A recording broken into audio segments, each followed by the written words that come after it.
Aujourd'hui, le 25 novembre, c'est un grand jour pour cette petite rubrique des spectateurs parce qu'elle fête sa 40e édition.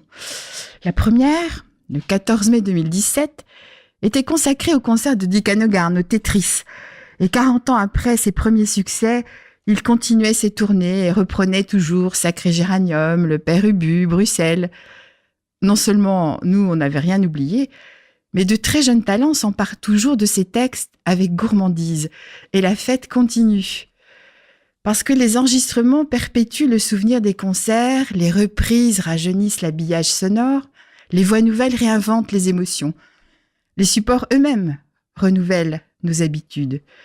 On croyait que la dématérialisation avait enterré définitivement les 33 tours et les CD, et voilà que des cassettes audio refont surface après le retour des vinyles, pour les plus branchés d'entre vous. La musique reste donc, mais ceux qui en ont parlé, comment les réentendre ? Eh bien, parce que le progrès est passé par là, on peut revenir en arrière grâce au podcast. Et cette fameuse émission, la première de notre association Viva Culture, où la rubrique des spectateurs évoquait Dick Annegarn, elle vous attend toujours sur le site de Westrack Radio. Cette pratique a été adoptée par tous ceux qui s'affranchissent des rendez-vous imposés par les grilles de radio. On a raté notre émission préférée ? Zou, podcast. On veut retrouver un entretien précieux ? Podcast. Un concert exceptionnel ? Une pièce de théâtre ? Podcast. Mieux encore, certaines radios ne s'écoutent plus en direct sur un récepteur spécifique, un vieux transistor, mais elles n'existent que sur Internet, ouvrant ainsi un terrain d'exploration et de création infini. Plus de grilles, plus d'horaires, l'auditeur jouit alors d'une liberté absolue et élabore son propre programme qu'il écoutera à sa guise. Même liberté du côté de ceux qui font les émissions. Liberté de ton, d'angle, de longueur. Les auteurs investissent toutes les thématiques, mus par la passion ou par l'engagement. Jetez un coup d'œil aux émissions podcastables sur le site de Westrack Radio et vous mesurerez l'étendue des sujets proposés. Idem au sein de notre Viva Culture qui porte sur la culture des regards variés. C'est la culture dans tous ses états ou dans tous ses éclats. Il semble que la mode des séries télévisées ait tracé le chemin aux pionniers en habituant les fidèles à retrouver à leur convenance et à leur rythme leurs épisodes favoris. Une nouvelle radio est donc née, la radio digitale grâce au podcast natif.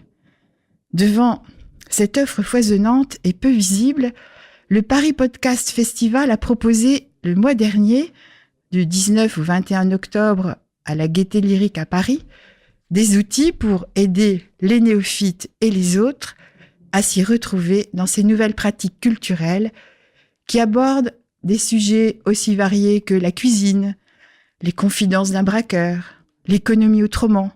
Tiens, à quoi ça sert un patron ? La culture pop, les émissions coquines d'une sexploratrice ou des histoires à suspense ou des histoires tout court.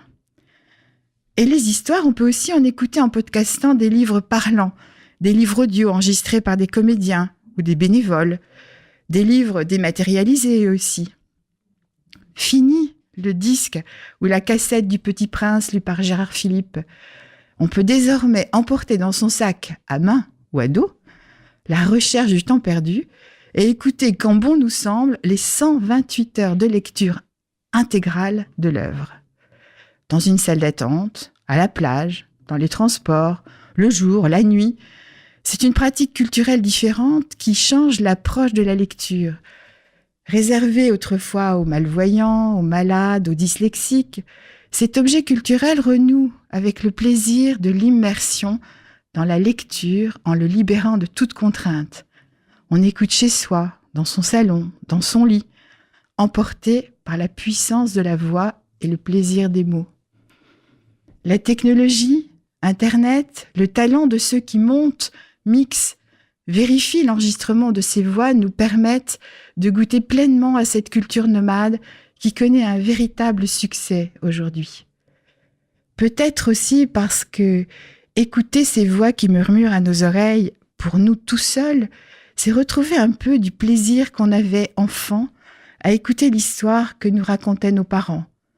Comme une berceuse, une chanson douce avant de s'endormir, une belle histoire, celle du loup, de la biche et du chevalier qui n'a pas pris une ride depuis 1950 grâce à Henri Salvador.